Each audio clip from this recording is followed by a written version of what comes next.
Hello friends, welcome to Job Aspirants YouTube channel. Friends, Karnataka ಪರೀಕ್ಷಾ ಪ್ರಾಧಿಕಾರ ಕಡೆಯಿಂದ ಒಂದು ಗ್ರಾಮ ಆಡಳಿತಾಧಿ ಹುದ್ದೆಗಳಿಗೆ 1,000 ಹುದ್ದೆಗಳ ಬಗ್ಗೆ ದಿನಾಂಕ 12/12/2024ರಂದು ಒಂದು ಮಹತ್ವದ ಪ್ರಕಟಣೆಯನ್ನು ಪ್ರಕಟಿಸಲಾಗಿದೆ. ಓಕೆ, ಸೊ ಫ್ರೆಂಡ್ಸ್, ಇದು ಕಂಪ್ಲೀಟಾಗಿ ವಿಡಿಯೋವನ್ನು ವಾಚ್ ಮಾಡಿ ಏನು ಪ್ರಕಟಣೆ ಅಂತ ನಾನು ನಿಮಗೆ ಕ್ಲಿಯರಾಗಿ ನಿಮ್ಮ ಈ ಇನ್ಫಾರ್ಮೇಷನ್ ಶೇರ್ ಮಾಡ್ತೀನಿ. ವಿಡಿಯೋವನ್ನು ಸ್ಕಿಪ್ ಮಾಡದೆ ಪೂರ್ತಿಯಾಗಿ ನೋಡಿ. ಹಾಗೂ ಫಸ್ಟ್ ಟೈಮ್ ನೀವು ನಮ್ಮ ವಿಡಿಯೋವನ್ನು ನೋಡ್ತಾ ಇದ್ದರೆ ಕೂಡಲೇ ನಮ್ಮ ಚಾನಲ್ ಸಬ್ಸ್ಕ್ರೈಬ್ ಮಾಡ್ಕೊಳ್ಳಿ ಹಾಗೂ ಪಕ್ಕದಲ್ಲಿರೋ ಬೆಲ್ ಐಕಾನ್ ಮೇಲೆ ಕ್ಲಿಕ್ ಮಾಡಿ. ಓಕೆ ಫ್ರೆಂಡ್ಸ್, ಇದು ಕರ್ನಾಟಕ ಪರೀಕ್ಷಾ ಪ್ರಾಧಿಕಾರ ಕಡೆಯಿಂದ ಗ್ರಾಮ ಆಡಳಿತಾಧಿಕಾರಿ ಹುದ್ದೆಗಳಿಗೆ ಒಂದು ನಡೆಸಲಾದ ಸ್ಪರ್ಧಾತ್ಮಕ ಪರೀಕ್ಷೆಯಲ್ಲಿ ಅಭ್ಯರ್ಥಿಗಳು ಗಳಿಸಿರುವ ಅಂತಿಮ ಅಂಕಪಟ್ಟಿಯನ್ನು ಪ್ರಕಟಿಸುವ ಬಗ್ಗೆ ಅಂತ ಇದೆ. ಫ್ರೆಂಡ್ಸ್, ಕಂದಾಯ ಇಲಾಖೆಯಲ್ಲಿನ ಗ್ರಾಮ ಆಡಳಿತಾಧಿಕಾರಿ ಹುದ್ದೆಗಳಿಗೆ ದಿನಾಂಕ 29/9/2024 ಮತ್ತು 26/10/2024ರಂದು ಒಂದು ಕಡ್ಡಾಯ ಕನ್ನಡ ಪರೀಕ್ಷೆಯನ್ನು ನಡೆಸಿ ಕಡ್ಡಾಯ ಕನ್ನಡ ಪರೀಕ್ಷೆಯಲ್ಲಿ ಗಳಿಸಿದ ಅಂಕಗಳು ಪ್ರಕಟಿಸಲಾಗಿರುತ್ತದೆ. ಹಾಗೂ ದಿನಾಂಕ 27/10/2024ರಂದು ಪೇಪರ್ 1 ಪತ್ರಿಕೆ 1 ಮತ್ತು ಪತ್ರಿಕೆ 2ರ ಸ್ಪರ್ಧಾತ್ಮಕ ಪರೀಕ್ಷೆಯನ್ನು ನಡೆಸಿ ಅಭ್ಯರ್ಥಿಗಳು ಗಳಿಸಿದ ತಾತ್ಕಾಲಿಕ ಅಂಕಪಟ್ಟಿಯನ್ನು ದಿನಾಂಕ 27/11/2024ರಂದು ಪ್ರಕಟಿಸಿ ಹಾಗೂ ದಿನಾಂಕ 28/11/2024ರವರೆಗೆ ಆಕ್ಷೇಪಣೆಯನ್ನು ಆಹ್ವಾನಿಸಲಾಗಿತ್ತು. ಸೊ ಅದರಂತೆ ಈಗ ನಿಗದಿತ ದಿನಾಂಕದವರೆಗೆ ಅಭ್ಯರ್ಥಿಗಳಿಂದ ಸ್ವೀಕೃತವಾದ ಆಕ್ಷೇಪಣೆಗಳನ್ನು ಪರಿಶೀಲಿಸಿ ಕರ್ನಾಟಕ ನಾಗರಿಕ ಸೇವಾ ಸಾಮಾನ್ಯ ನೇಮಕಾತಿ ನಿಯಮ 2021ರ ತಿದ್ದುಪಡಿಯಲ್ಲಿ ನಿರ್ದೇಶಿಸಿರುವಂತೆ ಕಡ್ಡಾಯ ಕನ್ನಡ ಪರೀಕ್ಷೆಯಲ್ಲಿ ಫ್ರೆಂಡ್ಸ್ ಇಲ್ಲಿ ಗಮನ ಕೊಡಿ, ಕಡ್ಡಾಯ ಕನ್ನಡ ಪರೀಕ್ಷೆಯಲ್ಲಿ ಕನಿಷ್ಠ 50 ಅಂಕಗಳು ಮತ್ತು ಪತ್ರಿಕೆ 1 ಮತ್ತು ಪತ್ರಿಕೆ 2ರಲ್ಲಿ 35% ಅಂದರೆ ಫ್ರೆಂಡ್ಸ್ ಟೋಟಲ್ ಪೇಪರ್ 1 ಹಾಗೂ ಪೇಪರ್ 2 ಎರಡೂ ಪೇಪರ್ ಸೇರಿ ನಿಮ್ಮದು ಕನಿಷ್ಠ ನೀವು 70 ಮಾರ್ಕ್ಸನ್ನು ಗಳಿಸಿರಬೇಕು.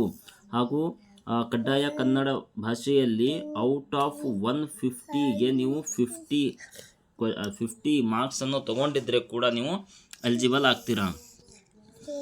ಸೊ ಇದರಂತೆ 35% ಅಂಕಗಳನ್ನು ಗಳಿಸಿ ಅರ್ಹರಾದ ಅಭ್ಯರ್ಥಿಗಳ ಅಂತಿಮ ಅಂಕೆಪಟ್ಟಿಯನ್ನು ಮಾತ್ರ ದಿನಾಂಕ 12/12/2024ರಂದು ಅಭ್ಯರ್ಥಿಗಳಿಗೆ ಮಾಹಿತಿಗಾಗಿ ಪ್ರಾಧಿಕಾರ ವೆಬ್ಸೈಟ್ನಲ್ಲಿ ಪ್ರಕಟಿಸಲಾಗಿದೆ. ಮತ್ತು ಸದರಿ ಅಭ್ಯರ್ಥಿಗಳ ಅಂತಿಮ ಅಂಕಪಟ್ಟಿಯನ್ನು ಸಂಬಂಧಪಟ್ಟ ಜಿಲ್ಲೆಯ ಜಿಲ್ಲಾಧಿಕಾರಿಗಳಿಗೆ ಹಸ್ತಾಂತರಿಸಲಾಗುವುದು. ಸಂಬಂಧಪಟ್ಟ ಜಿಲ್ಲಾಧಿಕಾರಿಯವರು ನಿಯಮಾನುಸಾರ ಆಯ್ಕೆ ಪಟ್ಟಿ ಪ್ರಕಟಿಸಲು ಕ್ರಮ ವಹಿಸಲಾಗಿರುವುದು. ಓಕೆ, ಸೊ ಫ್ರೆಂಡ್ಸ್, ಇದು KEA ಕಡೆಯಿಂದ ಯಾರು ಕಡ್ಡಾಯ ಕನ್ನಡ ಭಾಷಾ ಪರೀಕ್ಷೆಯಲ್ಲಿ ಔಟ್ ಆಫ್ 150ಗೆ 50 ಮಾರ್ಕ್ಸ್ ತೊಗೊಂಡಿದ್ದೀರಾ ಮತ್ತು ಪೇಪರ್ 1 ಪೇಪರ್ 2 ಎರಡು ಪೇಪರ್ ಸೇರಿ ಕನಿಷ್ಠ 70 ಮಾರ್ಕ್ಸ್ ಯಾರು ತೊಗೊಂಡಿದ್ದೀರಾ ಅಂಥ ಅಭ್ಯರ್ಥಿಗಳಿಂದ ಜಿಲ್ಲಾವಾರು ಮತ್ತು ಫೈನಲ್ ಲಿಸ್ಟನ್ನು ಪ್ರಿಪೇರ್ ಮಾಡಿ ಹಾಗೂ ಆ ಜಿಲ್ಲಾವಾರು ಜಿಲ್ಲಾಧಿಕಾರಿಯವರಿಗೆ ಇದೊಂದು ಫೈನಲ್ ಲಿಸ್ಟನ್ನು ಫಾರ್ವರ್ಡ್ ಮಾಡಲಾಗುವುದು. ಮುಂದಿನ ಕ್ರಮ ಏನಿದೆಯಲ್ಲ ಜಿಲ್ಲಾಧಿಕಾರಿ ಕಡೆಯಿಂದ ತೆಗೆದುಕೊಳ್ಳಲಾಗುವುದು. ಸೊ ಫ್ರೆಂಡ್ಸ್, ಇಲ್ಲಿ ನೀವು ಲಿಸ್ಟ್ ಕೂಡ ನೋಡ್ಬೋದು. ಫ್ರೆಂಡ್ಸ್, ನೀವು KEA ವೆಬ್ಸೈಟ್ಗೆ ವಿಸಿಟ್ ಮಾಡಿ ಇಲ್ಲಿ ನೇಮಕಾತಿ ಸೆಕ್ಷನಲ್ಲಿ ಬಂದುಬಿಟ್ಟು ಗ್ರಾಮ ಆಡಳಿತಾಧಿಕಾರಿ ಹುದ್ದೆಗೆ ಸೊ ಇಲ್ಲಿ ನೀವು ಕ್ಲಿಕ್ ಮಾಡಿದ ನಂತರ ನಿಮಗೆ ಇಲ್ಲಿ ನೋಡ್ಬೋದು village accountant officer administrative officer ಜಿಲ್ಲಾವಾರು ಅಂತಿಮ ಅಂಕೆಪಟ್ಟಿ ಅಂತ ಇದೆ. ಸೊ ಇದರ ಮೇಲೆ ಕ್ಲಿಕ್ ಮಾಡಿ ಡಿಸ್ಟ್ರಿಕ್ಟ್ ವೈಸ್ ಎಲ್ಲ ಡಿಸ್ಟ್ರಿಕ್ಟ್ನ ಒಂದು ಫೈನಲ್ ಆಗಿ ಸೆಲೆಕ್ಟ್ ಆಗಿರುವಂತಹ ಅಭ್ಯರ್ಥಿಗಳ ಒಂದು ಲಿಸ್ಟ್ ಇದೆ. ಸೊ ಫಸ್ಟ್ ನೋಡೋಣ, ನಾನು ಬಾಗಲಕೋಟೆ ಡಿಸ್ಟ್ರಿಕ್ಗೆ ಸೆಲೆಕ್ಟ್ ಮಾಡ್ಕೋತೀನಿ. ಓಕೆ, ಸೊ ಫ್ರೆಂಡ್ಸ್, ಇಲ್ಲಿ ನೋಡಿ ಯಾರು ಅಭ್ಯರ್ಥಿಗಳು ಪೇಪರ್ 1 ಮತ್ತು ಪೇಪರ್ 2 ಎರಡೂ ಸೇರಿ ಹೌದಾ ಕನಿಷ್ಠ 70 ಮಾರ್ಕ್ಸ್ ಹೌದಾ ನೋಡಿ, ಇಲ್ಲಿ ಫಸ್ಟ್ ಒಂದು ಕ್ಯಾಂಡಿಡೇಟ್ ಇದೆ 55.5 ಪೇಪರ್ 1 ಮತ್ತು ಪೇಪರ್ 2ನಲ್ಲಿ ಜಸ್ಟ್ 16.25 ತೊಗೊಂಡಿದ್ದಾರೆ.